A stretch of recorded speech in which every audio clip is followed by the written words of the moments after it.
Okay, so okay, I really first of all, I really need to learn not to start my videos with so. I do that all the time, I've noticed, and I'm still doing it.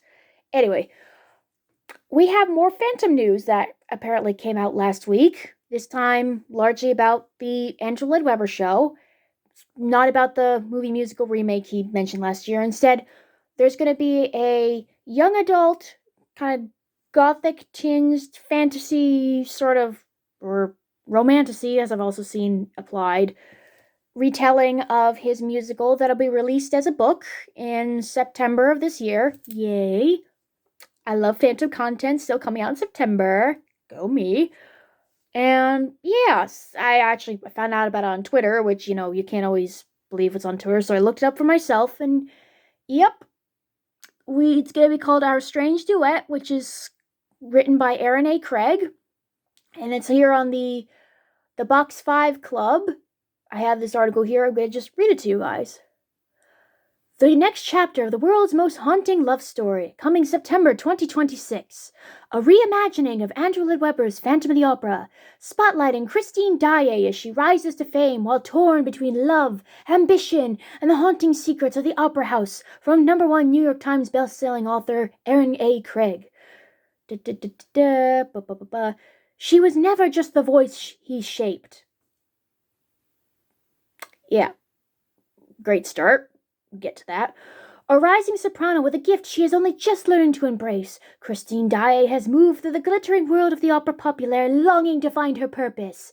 Instead, she finds herself caught between two men who refuse to let her slip quietly into the chorus. I'm just going to do this in a dramatic narration voice. One is Raoul, her childhood friend turned devoted admirer, offering her a future with warmth, safety, and a love that feels like sunlight. The other is a mysterious, masked figure who lurks beneath the opera house, the Phantom, Erik. His brilliance, obsession, and dangerous devotion to nurturing Christine's talents ignites a dark and complicated passion in her heart. As Christine's stars ascend, so does the tension between Raoul and the Phantom. She must decide who she is when the curtain falls, and what she's willing to risk for the life she wants. And scene. Sorry, just once I got reading, I was like, I gotta do this in dramatic narration voice and just have some fun with this because, yeah.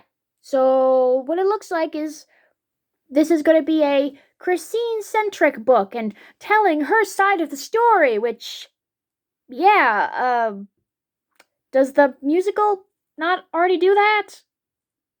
Hello?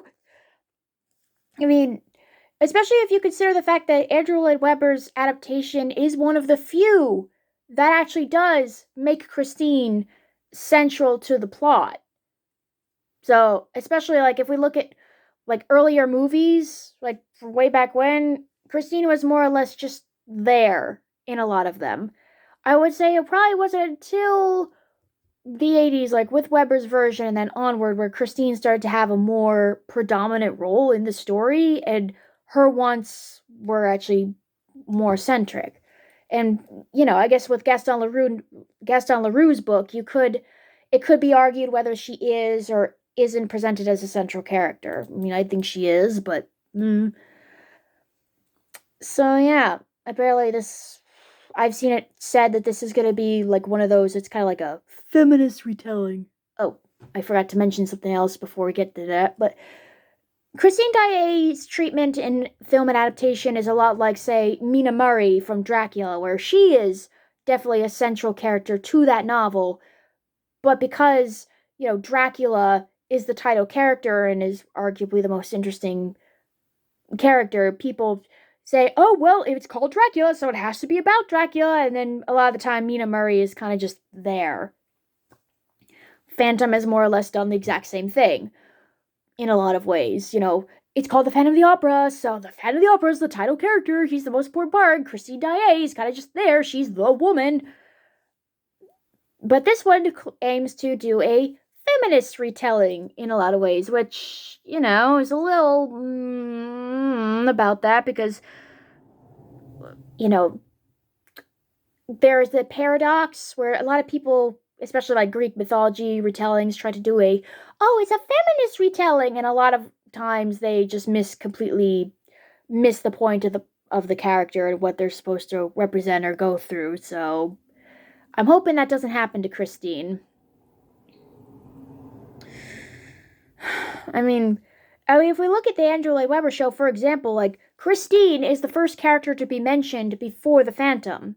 In the prologue, which yes, it's Rawl, he is the central to the prologue. Christine is mentioned when the music box comes out with the whole "She spoke of you, my friend, every detail exactly as she said. Will you still play when all the rest of us are dead?" And then they start going on to the whole, Lot 666, the chandelier in pieces. Some of you will recall the strange affair of the Phantom of the Opera. So Christine is mentioned before the Phantom is. And then once we go back in time to, honestly, whatever time period it's supposed to be, because I've seen varying times used, 1870 and 2004 movie.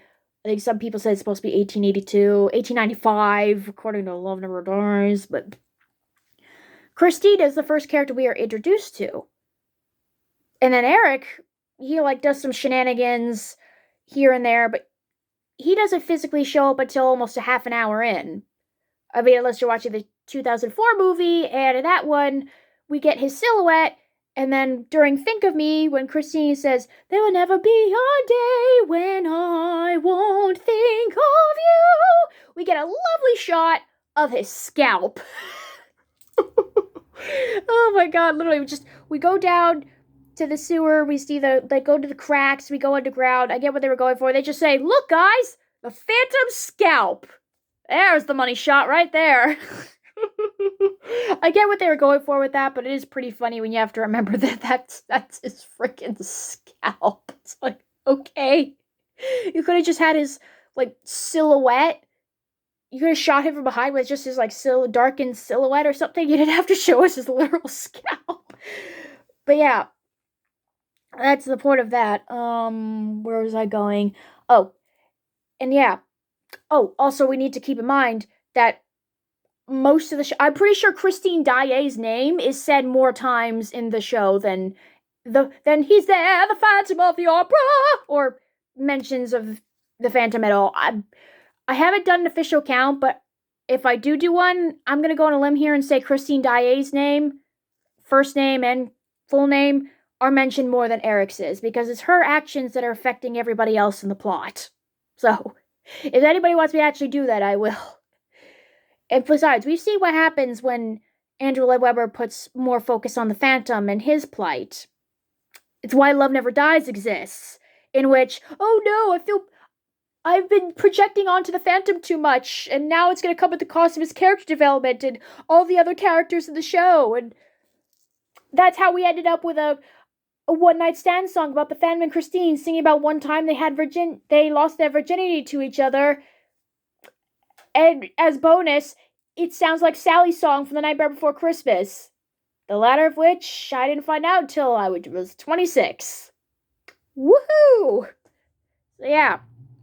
I don't know, just we'll see what happens with this, I guess. I mean, there's probably a chance that they're just using buzzwords, considering where we are with, book promotion and genre promotion, especially in the wake of TikTok. I mean, you are looking at someone who did, pick up, out of morbid curiosity, the dark romance retelling of Phantom the Opera called Phantom by Greer Rivers, and happy to report it didn't suck. That was good, because holy crap, I really don't like that genre in many ways. We will talk about that at a future point. Yeah. So, I am hopeful though.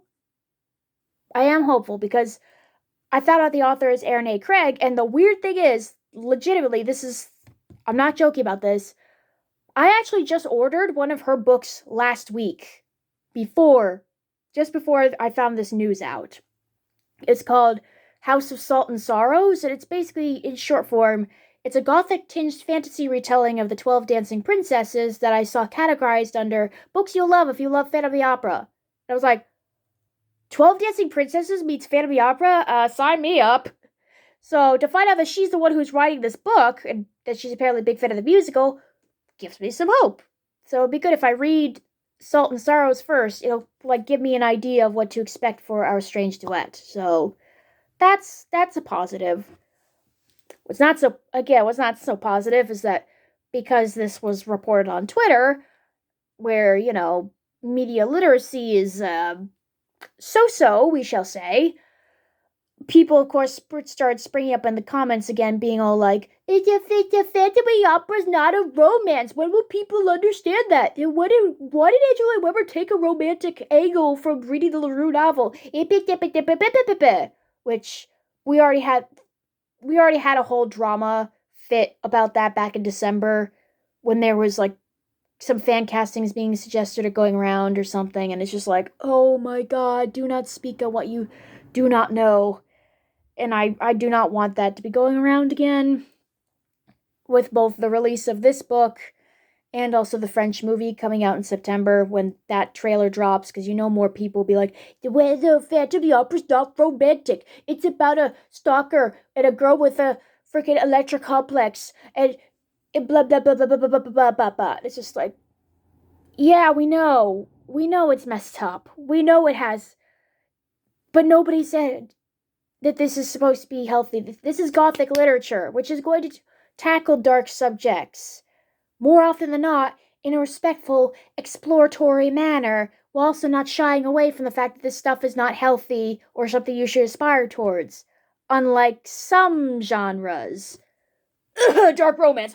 So, again, we're going to see what happens, but it is just kind of annoying that we're playing into that, now it's from Christine's perspective. But it's like, dude, she's always been central to Phantom of the Opera, and longtime fans of the show have always known that, and we love her for it. So, I don't know. Well, I just kind of wanted to talk about this, kind of share my thoughts, get this off my chest. However you guys feel about it, you let me know, and yeah, we'll see what happens, just like with everything else.